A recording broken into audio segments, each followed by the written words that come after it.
Hey hi everyone, welcome to drama web explain. आ गए हूँ एक नया ड्रामा लेकर। काफी ज्यादा मजेदार है और आप लोग इस ड्रामे को एंजॉय करने वाले, इसलिए अंत तक जरूर देखें। इस स्टोरी में हम देखेंगे ड्रामे का मिली जो अपने एक्स को कभी भुला ही नहीं पाया था। 5 साल के बाद जब वो एक बच्चे को लेकर वापस आती है तो भी वो उस बच्चे और मिली दोनों को चेज बैक करने के लिए पागल की तरफ पीछे पड़ता है। इसमें ढेर सारा रोमांस आपको देखने को मिलेगा, तो एंड तक जरूर देखिएगा।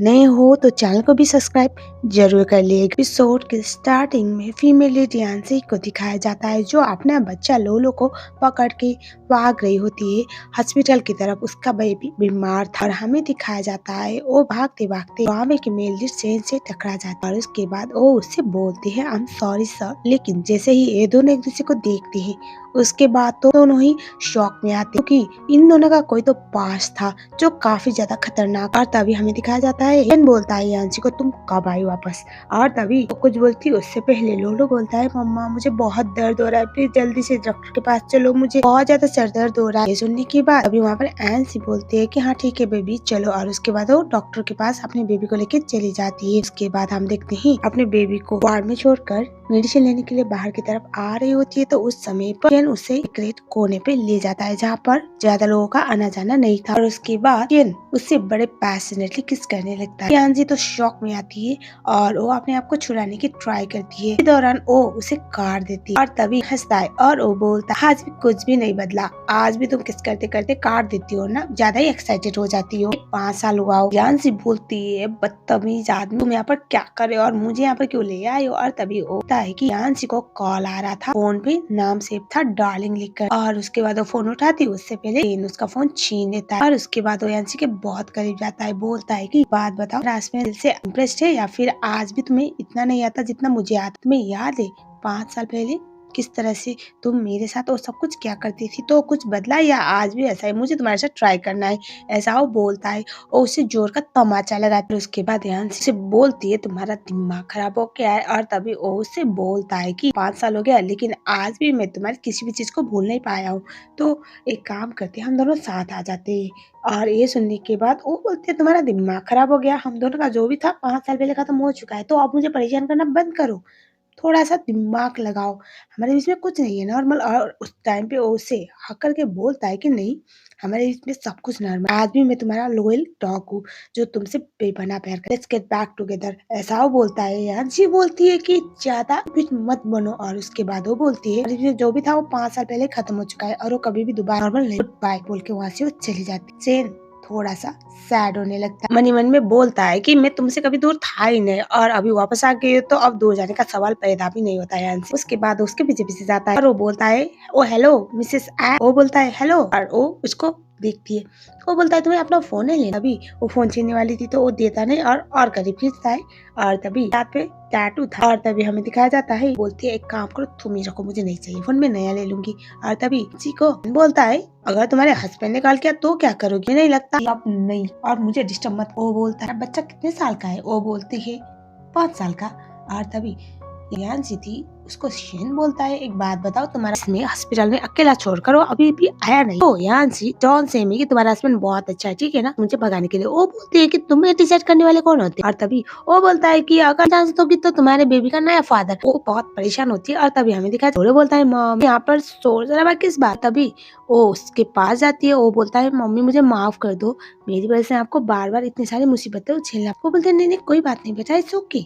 और तभी यांशी जो थी उसको लोलो बोलता है कि मुझे बहुत ज़्यादा पेन हो रहा है मम्मी, मेरी वजह से आपको बहुत बार बहुत सारे जॉब करने पड़ते हैं, ये बोलने लगता है। और तभी हमें दिखाया जाता है ये सुनने के बाद इनको थोड़ा बुरा लगता है, वो मन ही मन में सोचता है कि पता नहीं किसके साथ इसने शादी की है, लेकिन बच्चा बहुत। और तभी वो बोल मम्मी ये अंकल कौन है, मैंने तो इन्हें कभी देखा नहीं। कुछ बोलती है उससे पहले के बाद यांशी तो शौक में आती है, वो बोलती है बच्चे के सामने बकवास करना जरूरी। बोलता है हाँ जरूरी था क्योंकि तुम बाकी टाइम पे तो बकवास करने नहीं देने वाली।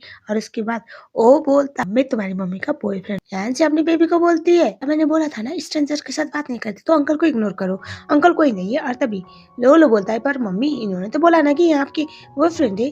तो मुझे एक बात बताओ, बॉयफ्रेंड और फ्रेंड में सेम ही चीज होता है। आपके दोस्त है मीन्स मैं हमसे इससे बात कर, और ये सुनने के बाद था मन ही मन में ये सोचने लगता है कि बच्चा कितना स्मार्ट है। पर कौन होगा इसका फादर जो इतने बुरे हालत में भी इसका बेटा मारे और लेने भी नहीं आया। मुझे भी जानना है इसका बाप। उसे इशारा कर रही होती है कि यहाँ से दफा हो जाओ, लेकिन वहाँ से टच से मस होने से भी इनकार कर। यांसी नहीं चाहती थी और लोलो एक दूसरे के साथ अच्छे से बात करे या फिर इन दोनों में कोई भी इंटरेक्शन हो, उनको कोने की तरफ लेके जाती है और वो बोलती है कि मेरे बच्चे के साथ ज्यादा दोस्ती करने की कोई जरूरत नहीं और यहाँ से दफा हो जाओ। तुम चाहते क्या हो? और तभी वो बोलता है मैं तुम्हें चाहता हूँ। वो बोलता है तुम्हारा दिमाग खराब हो गया? ध्यान से देखो, मैं वही लड़की हूँ जिसने तुम्हें 5 साल पहले रास्ते पे छोड़ के ये बोला था कि मैं और तुम कभी एक नहीं हो सकते और तुम लूजर हो, यूजलेस। और तुम ऐसा कैसे बोल सकते हो कि ओ मैं तुम्हारे अपना बायोलॉजिकल चाइल्ड बनाऊंगा। प्लीज जान से मेरे पास वापस आ जाओ। मैं आज भी तुम्हारे साथ चाहता हूँ, तुमसे ही प्यार करता हूँ। मैं कभी मूव हो ही नहीं पाया। तुम मुझे जैसे भी छोड़ के गई थी, लेकिन मेरे लिए माइक उसे आता है, उसे छुआंसी तो थोड़ी सी टेंशन में आ जाती है, उसे धक्का देती है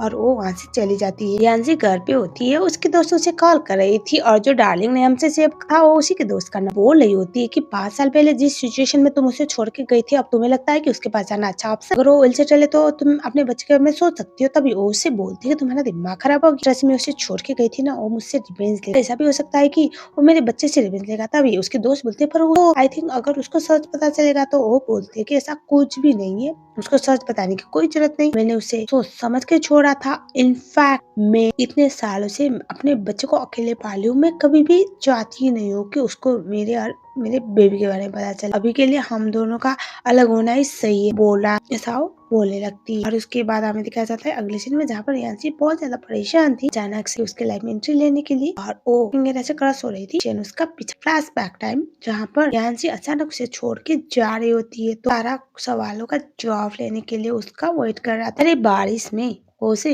रोकता है, उसे गाड़ी से बाहर निकालता है और वो बोलता है कि उससे क्या गलती हुई है, मुझे छोड़ के कैसे जा सकती हो यांसी, क्या हुआ है मुझे वो बोलते है कि मैं तुमसे बोर हो चुकी हूँ। वो बोलता है कि तुम मुझे बोर हो चुकी हो मतलब व्हाट डू यू मीन? तभी वो बोलती है क्योंकि मैंने अपने दोस्तों से बेच लिया। तुम इतने बड़े फैमिली के बेटे हो, ऐसे तो तुम कुछ करते नहीं हो, बस अपने माँ टुकड़ों पे पलते हो। फिर भी तुम्हें अपने प्यार के जाल में फंसाऊंगी और तुम्हें दीवाना बना दूंगी और उसके बाद छोड़ दूंगी तो हो गया। तो अभी मैं जा रही, मेरा हो गया, क्योंकि मैं इतनी सारी बोरिंग सी चीजें अब करना नहीं चाहती। इससे आगे वो उसे रिक्वेस्ट करने लगता है कोर्ट में बैठ करके मुझे छोड़ के मत जाओ, तुम जो बोलोगे मैं करूंगी, तुम जो बोलोगे मैं करूंगी। बाद वो रोने लगता है, बोलने लगता है, गिड़गिड़ाने लगता है कि उसे बहुत प्यार करता है, भले उसके लिए खेल, लेकिन वो उसको बेपनाह प्यार करने लगा है और उसे छोड़ के ना जाए, वो जो बोलेगी वो करे। लेकिन वो उसे धक्का देकर वहाँ से वो चली जाती है। यही सब कुछ यांसी और दोनों ही याद कर रहे थे। यांसी अपने बेबी को देखने के लिए हॉस्पिटल पे जाती है। वहाँ पर उसका बेबी उसे बोलता है मम्मा क्या आप मुझे एक अल्ट्रामैन गिफ्ट कर सकती हो? अल्ट्रामैन दरअसल उसका फेवरेट कैरेक्टर है। उसे बोलती है कि हाँ बेटा मैं तुम्हें दे दूंगी। और उसके बाद हमें दिखाया जाता है वो बोलती मुझे एक छोटा भाई भी गिफ्ट कर सकती हो। ये सुनने के बाद यांसी बोलती है क्या खराब हो गया? सुनने के बाद बोलता है कि हाँ सबके पास छोटे भाई है, मेरे पास नहीं है, मुझे अपने भाई के साथ खेलना है तो आप मुझे अल्ट्रामैन और भाई दोनों ही गिफ्ट करो मम्मा। और तब यांसी बोलती है बेटा ये सब नहीं कर सकती क्योंकि मेरे कैपेबिलिटी में है ही नहीं। और तभी हमें दिखाया जाता है भी उसके पीछे पीछे लड़खड़ाते हुए पहुंच चुका था। वो बोलता है क्या हुआ बेटा मुझे बताओ। तभी वो बोलता है क्या मुझे अल्ट्रामैन मिल सकता है क्या? ये सुनने के बाद वो बोलता है वो लगा नहीं था कि आपको मुझे एक ही कैरेक्टर पसंद है, ये लो बोलकर डॉल देता है। काफी अच्छा था उसका फेवरेट कैरेक्टर अल्ट्रामैन। वो तो बहुत खुश होता है, बोलता है कि अंकल आप कितने अच्छी हो, क्या आपके साथ एक और चीज मांग सकता हूँ? वो बोलते हैं हाँ बेटा बताओ मैं आपको दे दूंगा। बोलता है कि क्या आप मुझे एक छोटा भाई दे सकती हो? तो शौक में ओ यांसी को लटी वाली तरह बोलता है कि पर आपकी मम्मा। तभी वो बोलती मेरी मम्मा मना कर रही है, क्या मुझे छोटा भाई मिल सकता है? और वो बोलता है हाँ अगर आपकी मम्मा कोऑपरेट करेगी तो सोच सकता हूँ, जरूर खुशखबरी मिलेगी आपको, छोटा भाई जरूर मिलेगा। और तभी ओ अपनी मम्मा की तरफ देखते हुए बोलता है कि मम्मा मुझे छोटा भाई चाहिए और अंकल के साथ मिलकर मुझे दे सकते हो। और तभी वो बोलती है कि हाँ बेटा क्यों नहीं। और उसके बाद हमें दिखाया जाता है यांसी बाहर लाकर उनको तुम्हारा दिमाग खराब हो गया है, तुम कितनी ठीक आदमी हो, बार बार मैं तुम्हें अपने आप से दूर भेज रही हूँ और बार बार मेरे आसपास मंडराते रहते हो, बच्चे मन में क्या डाल रहे थे तुम्हें पता है इसका मतलब? और तभी वो बोलता है कि मतलब नॉर्मल सी चीज है ना। और तभी वो बोलता है कि मैं तो बस अपने फ्यूचर सन को इम्प्रेस करने के तरीके ढूंढ रहा हूँ, क्योंकि आप माँ तो इम्प्रेस नहीं हो रही और मुझे पता है दोनों में से एक तो इम्प्रेस हो ही जाओगे क्योंकि तुम दोनों इतने भी बुरे नहीं हो। और तब वो बोलते है कि तुम्हारा ना कुछ हो नहीं सकता, बस मुझे बख्श दो। ये सुनने के बाद बोलता है वो तो ठीक है लेकिन मुझे दिख नहीं रहा तुम्हारा हस्बैंड अब तक आया क्यों नहीं? वो बोलती अभी आएगा और तभी वो बोलती है कि मेरा हस्बैंड आए या ना आए वो तुमसे कोई लेना देना नहीं है। और तभी वो बोलता है कि पर मुझे दिख क्यों नहीं रहा, कहीं ऐसा तो नहीं कि आ रहा था रास्ते पे उसकी गाड़ी की एक्सीडेंट हो जाती है, उसके बाद उसकी डेड बॉडी मिलेगी, तो चलो चलो डेड बॉडी के लिए। वो बोलती है कि देखो मेरे पास एक हो, दो, 10 हो या फिर 100 हस्बैंड हो तो भी 101 नंबर पे नहीं आने वाले, टेंशन ना लो, मैं इतने पे ही रुकने वाली हूँ। और तभी वो बोलता है कि ठीक है मैं तुम्हारा 101 बनने के लिए भी तैयार। वो बोलती है मैंने तुम्हारे साथ जो किया था उस वक्त पे तुम्हें गुस्सा नहीं आता, तुम्हें फ्रस्ट्रेशन फील नहीं होता मुझे देखकर, तुम इस तरह से मेरे आगे पीछे क्यों बदलाते रहते हो? जो भी था खत्म हो चुका है, तुम बदले के लिए कर रहे हो या ये सब नहीं कर पा रहे हो कि एक मामूली सी लड़की तुम्हें रिजेक्ट कर सकती है, तुम्हारा इस्तेमाल किया मैंने। वो बोलता है कि मैं बस ये साबित करने की ट्राई कर रहा हूँ कि मेरा प्यार तुम्हारे लिए बहुत लॉयल है, मैं हमेशा से सिर्फ तुमसे प्यार करता हूँ। 7 साल पहले मुझसे कुछ गलती हुई होगी, जैसे तुमने मुझे छोड़ दिया था, मुझे कोई फर्क नहीं पड़ता, गलतियाँ हर किसी से होती, और मैं तुम्हें इस बात के लिए ब्लेम भी नहीं करता, लेकिन ये जरूर है कि मैं तुम्हें ये प्रूव करना चाहता हूँ कि मैंने कभी गिव अप किया ही नहीं। साल बाद हो या फिर 50 साल के बाद मैं तुम्हारे आगे पीछे मंडराता रहूंगा, मेरा प्यार तुम्हारे लिए बहुत प्योर है। केन बोलता है आज भी मेरे दिल तुम हो, और उसके बाद उसके हाथ को पकड़ता है और इसके बाद उसके चेस्ट की तरफ लगाता है और बोलता है सुनो मेरे दिल के धड़कन है उसमें सिर्फ तुम हो, मैं अभी भी जिंदा हूँ, मेरा दिल धड़क रहा है, मैं अभी भी तुम मुझसे प्यार कर, तो भी है वो हमारा पायत में हमें दूर की है और हम दोनों को एक दूसरे से दूर होने की अब कोई जरूरत नहीं है, चाहे तुम 100 बार मुझे रिजेक्ट करोगी मैं 101 बार तुम्हारे पास आऊंगा फिर से दोबारा बोल के। उसका है तो यांसी परेशान होती है, वो मन में सोचते है कि हम दोनों एक दूसरे के लिए कभी नहीं बने, मैं तुम्हारे लायक हूँ ही नहीं। और उसके बाद वो बोलती है अगर तुम दोबारा ऐसे ही बेवकूफ़ों वाली हरकतें करोगे तो उस टाइम पे मैं कुछ ऐसा बोल दूंगी शायद तुम बर्दाश्त नहीं कर पाओगे, जस्ट लीव मी अलोन बोलकर वहाँ से वो चली जाती है। अब हमें दिखाया जाता है यांसी अपने बेटे के साथ पार्किंग एरिया पे आ रहे होते, घर के लिए निकल रहे होते हॉस्पिटल से, और तभी उसका बेबी बोलता है मम्मा हम क्या अंकल से दोबारा मिल सकते हैं? वो बोलता है नहीं बेटा हम नहीं मिल सकते। वो बोलते क्यों? तभी वो बोलते क्योंकि वो नहीं आएंगे अब। तभी बोलता है नहीं आएंगे मतलब उनकी भी डेथ हो चुकी है, जैसे हमारी मिनी की डेथ हुई थी। मिनी दरअसल उसकी छोटी सी डेथ हुई थी उस समय पर, क्योंकि बेबी बहुत ज्यादा अपने कैट को याद करता था, इसलिए उसने बोला था डेथ हो जाते वो वापस नहीं आते, वो भगवान के पास जाते। और यही वो बोलता है तो बोलते हैं हाँ बेटा, अपने मन में सोचती है कि तुम जितना मुझे परेशान कर रहे हो ये बोलने में मुझे शर्म आनी नहीं चाहिए। और उसके बाद हमें दिखाया जाता है वो बोलता है मम्मी अंकल बहुत अच्छे थे, सैड कि मैं उनके साथ ज्यादा लंबे समय बात कर नहीं पाया। और तभी ये लोग गाड़ी के सामने जाते हैं, गाड़ी तो बंद था, टायर पंचर कर दिए गए। एजेंट ऑडियंस हमें पता है कि किसने टायर पंचर की। उसके बाद अभी दिखाया जाता है ओ मैकेनिक को बुलाती है और उसके बाद टैक्सी लेने के लिए बाहर की तरफ आ रहे होते हैं, तो केन अपनी कार को लेकर खोलता है। ओ जैसे ही अंकल को देखता है तो बहुत खुश होता है, चलो बोलता है अंकल आप कैसे, आप ठीक हो? वो बोलते हाँ बेटा मैं तो ठीक हूँ, क्या हुआ? आपकी मम्मा कौन सी मनगढ़ंत कहानी बता रही है मेरे बारे में? आपकी मम्मा को ना मजाक करने की बहुत बुरी वाली आदत है।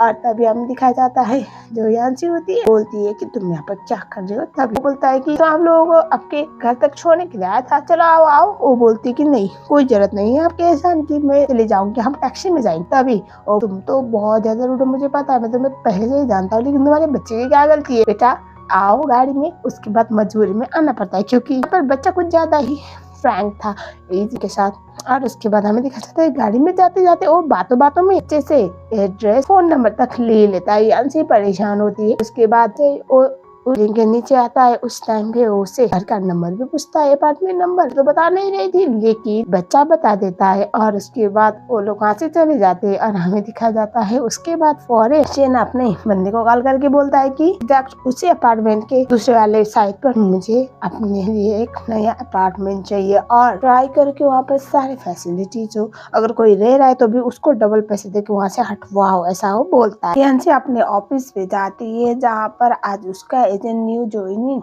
फर्स्ट डे था। वहाँ पर जाने के बाद उसको सब लोग वेलकम करते हैं। उसे पता चलता है कि यांसी को पता चला कि इस कंपनी का 51% शेयर होल्डर तो नहीं था। उसे गुस्सा तो आता है, फिर सोचते है कि अभी के लिए मुझे अपनी स्टार्टअप कंपनी के लिए स्टार्टअप कंपनी के लिए एक अच्छा इन्वेस्टमेंट चाहिए और इसके लिए मुझे यहाँ पर काम तो करना ही पड़ेगा। सोचती है कि बर्दाश्त कर लूंगी। और हमें दिखाया जाता है अगले वाले सीन में इसका एक पुराना दोस्त आता है जहाँ में पॉसिबली सेकंड में वो उसकी सिस्टर से, और हमें ये पता चलता है कि अभी जो लोलो है दरअसल बेटा है, सिस्टर का बेटा था। बहुत ज्यादा बुरी हालत और कमबैक पर्सन ने मरने के लिए छोड़ दिया था। तो यांसी बेचारी वो बेबी को मरने देना नहीं चाहती थी, इसीलिए उसने अपना बेबी बना के रखा हुआ था। और यही अब तक जो भी था, हमें लग रहा था कि वो शेन का बच्चा है। शेन का बच्चा नहीं बल्कि उसकी सिस्टर और उसके जीजाजी का बच्चा था। और अभी वो उसे बोल रहा होता है कि मुझे अपना बच्चा वापस चाहिए। वो बोलती है मेरी बहन के साथ जो भी किया उसके बाद तुम्हें लगता है कि मैं उसके बेबी के साथ मरना नहीं भी दूंगी, वो मेरा बच्चा है, तुम्हारा बच्चा नहीं, यहाँ से दफा हो जाओ। वो मानता ही नहीं। और तभी हमें दिखाया जाता है तभी उसके साथ मिसबिहेव करने की ट्राई करता है। तो वहाँ पर शेना पहुंचता है। शेन उससे कुत्तों की तरह धोता, भले मुझे स्टोरी पता ना हो लेकिन यांची को कोई हाथ कैसे लगा सकता है। और हमें दिखाया जाता है उसके बाद यांची जो थी वो उसे थैंक यू बोलती है। वो बोलता है कि यांची तुम्हारा कैसे कर किया, ऐसे इंसान के साथ अपना बच्चा कैसे हो।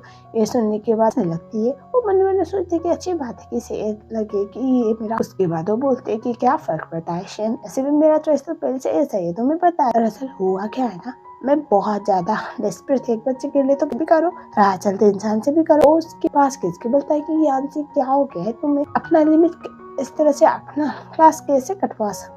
और वो बोलती है। और उसके बाद हमें दिखाया जाता है यांसी बोलती है कि हाँ मेरा क्लास बहुत खराब है ऑलरेडी, उस टाइम पे तुम थे और उसके बाद कोई और था। और उसके बाद हमें दिखाया जाता है बोलता है पर मुझे नहीं लगता कि वो तुम्हारा और उसका बेटा है, सच बता वो किसका, लोलो किसका बेटा। ये सुनने के बाद वो उसे बता देती है सच कि उसकी सिस्टर का बेटा है जो फॉरेन पढ़ने गई थी, किसी कमबैक के साथ शादी की थी जो जैंग था, और बाद में उसने प्रेग्नेंट करने के को छोड़ दिया था। ये सुनने के बाद तो वो बहुत खुश होती है, वो बहुत खुश होता है। यांसी बोलते क्या फर्क पड़ता है, वो मेरी सिस्टर का बेटा है, वो मेरा बेटा है। ब्लड रिलेशनशिप आता है क्या, दोनों इमोशनल एक दूसरे के साथ अटैच। खबरदार अगर मेरे बच्चे को कभी पता चला कि मैं उसकी असली माँ नहीं हूँ। ये सुनने के बाद तो बहुत खुश हो। उसको बोलता है कि क्या तुम मैरिड नहीं हो, अभी भी तुम सिंगल हो। वो बोलते कि तुम्हारे दिमाग पे बैठा नहीं है क्या, मैं सिंगल हूँ ना हूँ डजंट मैटर, तुम नहीं हो मेरे लाइफ में, ना ही होने वाले हो, तो जस्ट लीव मी, ठीक है बोलकर उसे डांट देती है। उससे बोलता है कि मुझे तुम्हारा यही रवैया पसंद है, ऐसे मैंने यार अपने अपार्टमेंट पे बहुत अच्छा बंदोबस्त किया है, क्या तुम देखना चाहोगी, बोलकर उसे गोद में उठाता है और उसे लेके चले जाता है। ये दोनों एक साथ एक अच्छा खासा रोमांटिक नाइट स्पेंड भी कर लेते हैं।